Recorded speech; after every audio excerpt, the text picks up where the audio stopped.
Hi friends, welcome to my channel Roja Kiran 2020.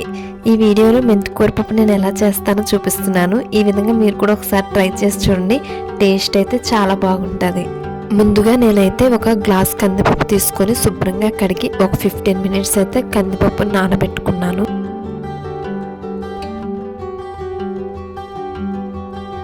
Next మెంతి ఆకును కూడా శుభ్రంగా క్లీన్ చేసి పక్కన పెట్టాను.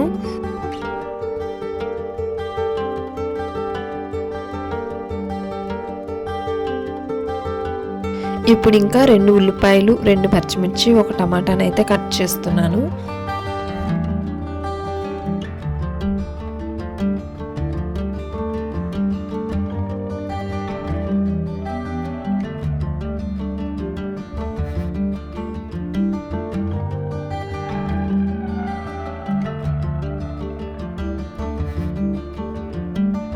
నెక్స్ట్ ఈ ఆనియన్స్, టమాటా ఇవన్నీ కటింగ్ అయిపోయిన తర్వాత ఫస్ట్ స్టవ్ మీద కుక్కర్ పెట్టుకొని 1 టేబుల్ స్పూన్ ఆయిల్ అయితే వేసుకోవాలి. ఆయిల్ హీట్ అయ్యాక ముందుగా కట్ చేసి పెట్టుకున్న ఆనియన్, మిర్చి, టమాటా వేసి వేయించుకోవాలి.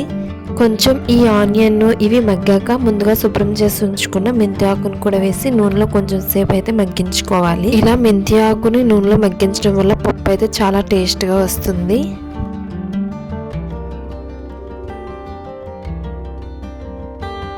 ఈ విధంగా మెంతాకు మగ్గాక దీంట్లోకి కొంచెం పసుపు, కారం వేసుకొని ఇంకొంతసేపు మగ్గించుకోవాలి.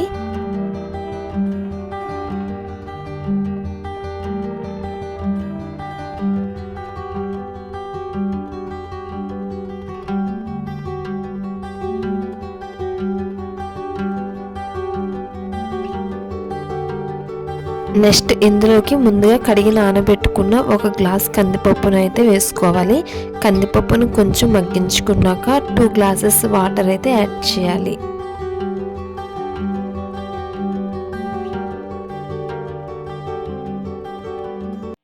ఇప్పుడు కొంచెం చింతపండును కూడా వేసుకోవాలి. నేనైతే చింతపండు రసం తీయలేదు. మీకు ఇలా డైరెక్ట్గా చింతపండు వేసుకోవడం ఇష్టం లేకపోతే చింతపండు రసం తీసుకొని కూడా వేసుకోవచ్చు. ఇప్పుడు ఇంకా అన్నీ బాగా కలుపుకొని ప్రెషర్ కుక్కర్ మూత పెట్టి 5 to 6 విజిల్స్ వచ్చే వరకు మీడియం ఫ్లేమ్లో ఉడికించండి. ఇప్పుడు ఇంకా పప్పు అయితే ఉడికిపోయింది. పప్పు బాగా ఉడికిపోవడంతో నేను ఇంకా గరిటతోనే పప్పునైతే మ్యాష్ చేస్తున్నాను.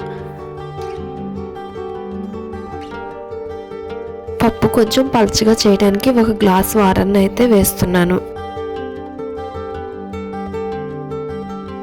నెక్స్ట్ టేస్ట్కి సరిపడా ఉప్పునైతే వేసుకొని కొంచెం సేపు అయితే పప్పును మరిగిస్తున్నాను.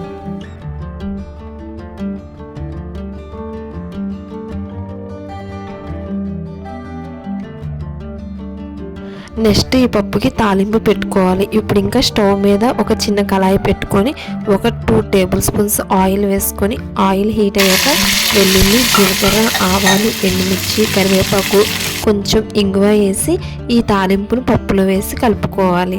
తాలింపులో ఇంగువ వేయడం వల్ల పప్పుకి ఇంకొంచెం టేస్ట్ పెరుగుతుంది. ఇప్పుడు కమ్మనైన మెంతికూర పప్పు రెడీ అయిపోయింది. ఒకసారి మీరు కూడా ట్రై చేసి టేస్ట్ ఎలా వచ్చిందో కమెంట్ చేయండి. Thank you.